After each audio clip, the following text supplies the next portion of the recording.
If we're going to take advice on shedding kilos, toning muscles, and not doing oneself an injury in the process, then we're going to get our tips from a man with a gold medal winning system.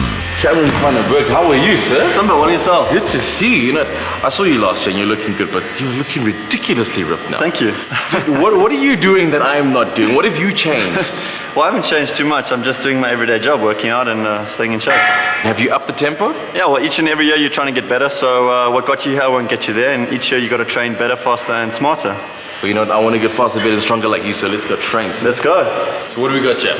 So today we're going to start with power clean and jerk, which is a great full body movement. It's going to concentrate on your quads, your glutes, your abs, your shoulders, and your back. All right, let's get into it.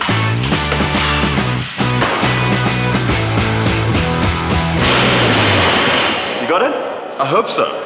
Not everyone can pull what Cameron does, so ask a trainer for advice. And before any heavy weights, do a few sets with training weights to warm up. You're going to slide your hands around the butt, yeah? Okay. Yeah. There we go. Oh, Nelly. Not enough of it, eh? So what you want to try and do is explode up and drop into it.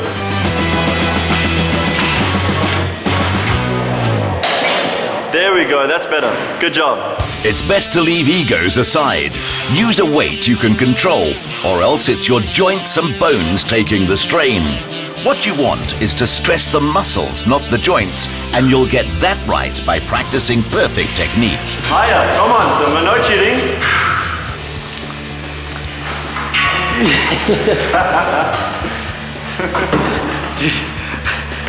And you do this every day. That's my job. This is what gets you a gold medal, baby. This is muscle strength and muscle power, right? And explosiveness. Explosiveness. But you know what? Mostly what you guys do is all the aerobic training, which is in the pool, right? That's correct, and that's where most people can tone down and lose that belly. So let's get to it. Let's do it. When Cameron broke his ankle at the age of 16, it was daily gym that kept him fit and toned for the weeks he couldn't swim. The other essential ingredient is a diet of nuts, fats and oils for energy, low GI fruit for carbs, and chicken or fish for high protein content. This is your office. This is what you do every single day. But for someone that can't get to the gym and lift weight and they can hop in the pool, what's the best way for them to exercise? Well, I think swimming is one of the best aerobic activities that you can. You use the full body, the most amount of muscle groups when you do exercise, and you burn fat like it's butter. But now then, I get to the pool, do I go as fast as I can, or do I go for as long as I can? Well, I think in everything in life, pacing is the most important. And if you just pace your training correctly, you can get the most amount of laps and training done, and you can burn the most amount of fat and lose the most amount of weight. What do people often get wrong, though? I think one of the biggest mistakes that people do is that they start to breathe too quickly and they hyperventilate, which in turn makes you extremely tired. You know, I think when their face is underwater, they start to freak out that they can't breathe, and every time they can breathe, they breathe too many times. I think form is one of the most important things, so why don't you have a swim and I'll check your form. Okay, so you're going to swim underneath me? Yeah, of course. All right. With the benefit of an underwater camera, you can get a perfectly honest and accurate picture of your technique. Oh. How do you hold your breath for that long under the water? Well, I am half man, half fish. Well, I'm half man, half amazing. I like that. Now, what was wrong with my form?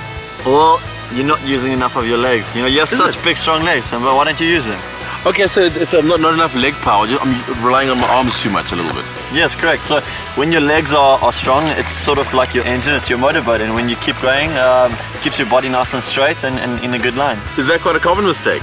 That's one of the biggest mistakes that most people do. I think besides that, it's wearing a speedo that's too big. Really? Is that a common mistake? Oh, when the speedo is too big, it obviously looks terrible, and also it adds a lot of drag when you're swimming. Well, Simba, I know you've changed a lot of sportsmen to a few races, and so you got the guns for the paddle, so here's your handicap. You know, let me just recap. I beat Raymond Rule in a 100-meter sprint. I bounced Sia Khaleesi, so I hope you're a little bit scared, sir. Well, maybe I think you're being a little bit confident, huh? All right, let's make this even better. For me, I'll do crawl and you do backstroke. Backstroke's my worst, but challenge accepted. Done. Taking on a world record holder just a year out from defending his Olympic title, Simba has never lacked ambition. He took the advice, kicked for all his life, and in the records of the Menlo Park pool, it stands that he touched first. Kosi sikeleli Africa. Dude.